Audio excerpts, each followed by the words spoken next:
Hello, alumni and friends. I hope you had a blessed Thanksgiving. I know this is the start of a busy holiday season, with the preparations for Christmas and the thoughts of a new year on the horizon.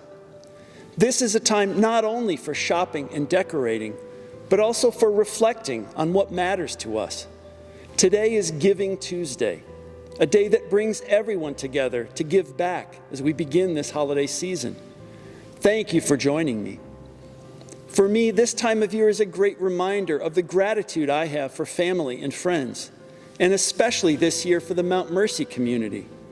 I hope you feel the same.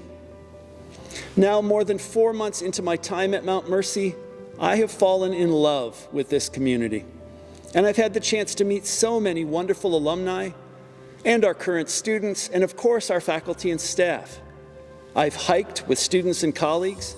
I've cheered on the Mustangs on the soccer field, on the volleyball court, and at the bowling alley. And I've applauded for our talented musicians. I've listened to wise faculty views and insights, and I've heard some amazing history of our campus from our Sisters of Mercy.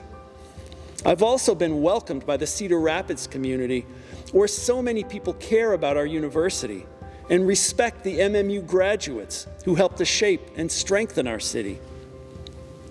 My vision for Mount Mercy involves growth in enrollment, building the most solid foundation we can to pursue our wonderful mission.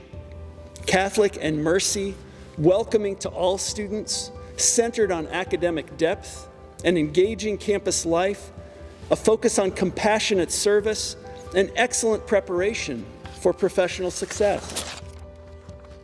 I want to share with you some updates about what's been happening at Mount Mercy over the last few months.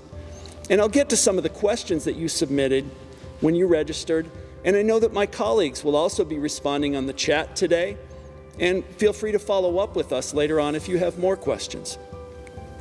First, an update on enrollment. Like many universities, we've seen some impacts from the pandemic, and we're working now to strengthen our enrollment going forward. I appreciate all the focused work of our administrators and our faculty on this vital goal.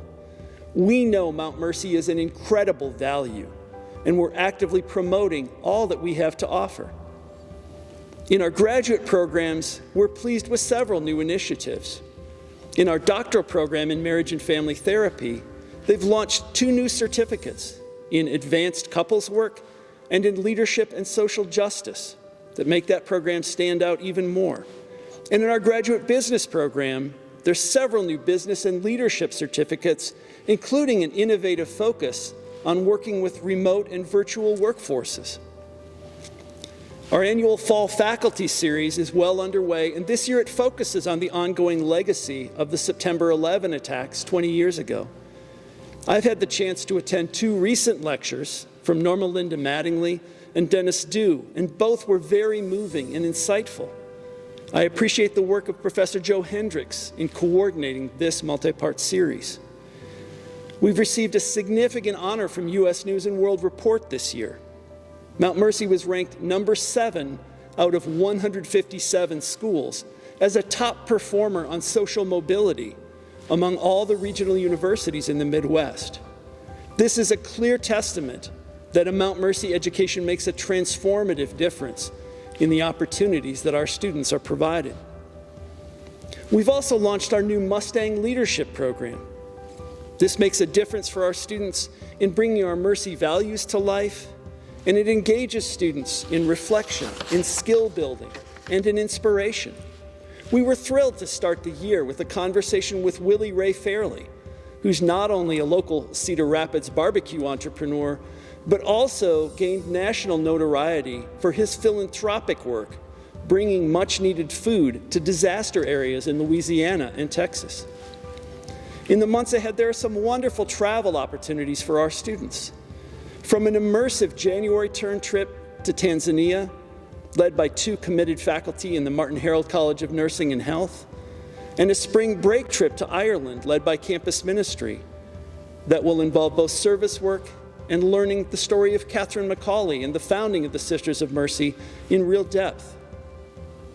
Now, on this Giving Tuesday, I want to talk with you about some ways alumni can give back. First, alumni have a vital role in strengthening Mount Mercy financially. And we are tremendously grateful that over the last year, more than 1,300 alumni donated more than $1.7 million to Mount Mercy. That is remarkable and so valuable. And that work is centered on our Mount Mercy Fund, which has an impact in supporting financial aid for our students, in strengthening student life and academic programs, and in many other ways. Today is a perfect day to continue that momentum and provide that kind of valuable monetary support. You can also give back by sharing your Mount Mercy experience with friends and family and colleagues. You can refer a student to Mount Mercy today. You make a difference by spreading the good word about the life-changing impact your Mount Mercy education has provided you. And you can easily invite conversation about Mount Mercy by wearing your favorite Mount Mercy t-shirt or baseball cap, by hanging your diploma in your office, or by being a prospective student or colleague to visit campus with you. You may not know that we offer a $1,000 visit grant for prospective students who visit Mount Mercy, tour with our admissions team, and then end up enrolling here. We offer them that $1,000 grant because we believe that the experience of coming to the Hill and seeing what life is like here is a powerful motivator for our students. You can also give back by volunteering your time with Mount Mercy. You make a difference by sharing your talent and your wisdom through mentorship or networking with our students. You make a difference, a big difference, by hiring Mount Mercy graduates or interns. And you make an educational difference by sharing your industry and professional insights when you speak in class on campus or join us via Zoom. In sum, your alma mater counts on your time, your talents, and your treasures to keep Mount Mercy excellent, to keep us moving forward. Now, I want to move to some of your questions. The first question we received is, how does giving relate to servant leadership? And as Robert Greenleaf, who really developed this concept, tells us, servant leaders should serve first, make the needs of others their main priority, and find success and power in the growth of others. That's the kind of generosity of spirit that defines servant leadership. Putting the needs of our students first through your generous support is the embodiment of that idea. The second question I received was, what significant changes on campus have been made in the last 2 or 3 years? First of all, the completion of our Plaster Athletic Complex and the Rinderknecht Athletic Center continue to make a transformative difference in the lives of hundreds of student athletes, providing them a wonderful place to practice and compete and excel. We've also created the new Wente Education Center inside the Bussey Center, a very inviting new home for our vital education programs. And we've updated the historic Stello Performance Hall inside Ward Hall. This beautiful and symbolic space, it looks beautiful, and I love listening to our choirs rehearse there in the afternoon.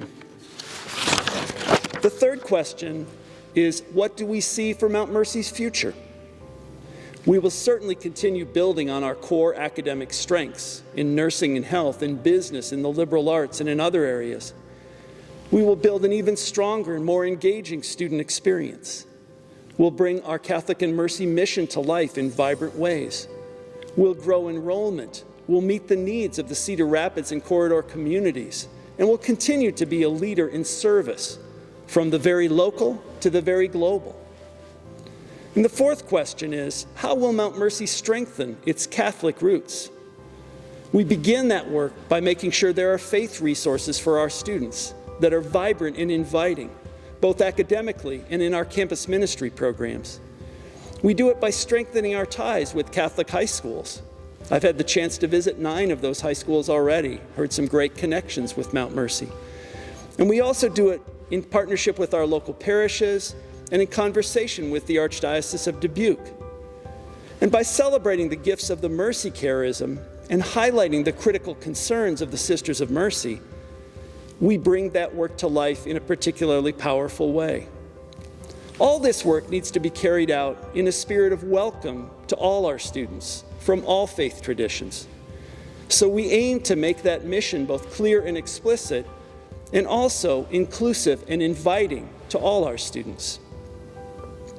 In closing, I'm deeply grateful for all of your enthusiasm, your commitment, and your generosity. Mount Mercy is strengthened and energized by your contributions of time and talent and treasure. I wish you peace and joy this holiday season. Thank you all.